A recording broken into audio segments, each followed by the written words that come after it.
நம்ம சேனலை இப்பதான் ஃபர்ஸ்ட் டைம் பாக்குறீங்கன்னா மறக்காம நம்ம சேனலை சப்ஸ்கிரைப் பண்ணுங்க. கூடவே பக்கத்துல இருக்க பெல் ஐகானையும் கிளிக் பண்ணுங்க. வாங்க ஃப்ரெண்ட்ஸ், வீடியோக்குள்ள போகலாம்.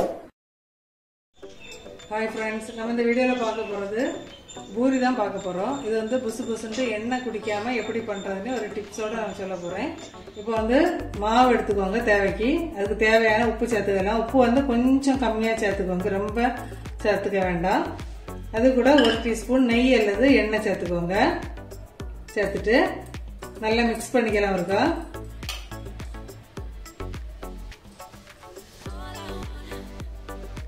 இப்போ இது கூட வந்து 1 டீஸ்பூன் ரவை சேர்த்துக்கோங்க. ரவை சேர்க்கலனாலும் பரவாயில்ல, விருப்பப்படுறவங்க சேர்த்துக்கோங்க.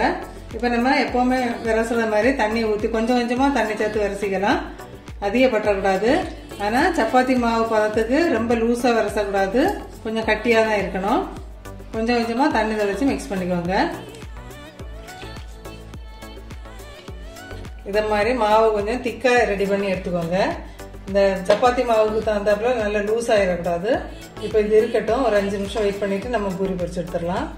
பூரி வந்து உப்பெல்லாம் வர்றதுக்கு எண்ணெய் குடிக்காம இருக்கிறதுக்கும் ஒரு டிப்ஸ் சொல்றேன் அப்படின்னு சொன்னீங்களா. இப்போ நம்ம எண்ணெய் வந்து சூடாயிட்டு அதில் வந்து இந்த மாதிரி 1 பிஞ்சு உப்பு சேர்த்துக்கோங்க.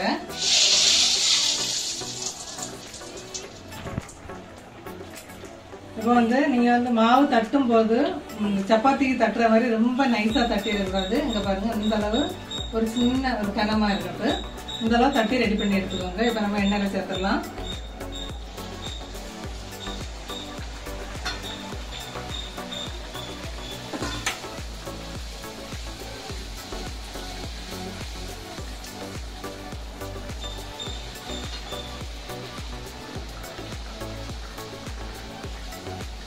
பாருங்க எவ்வளவு உப்பெல்லாம் வந்துருக்கு அப்படின்னு சொல்லிட்டு இதே மாதிரி எல்லா பூரியும் நம்ம பொரிச்சு எடுத்துடலாம்.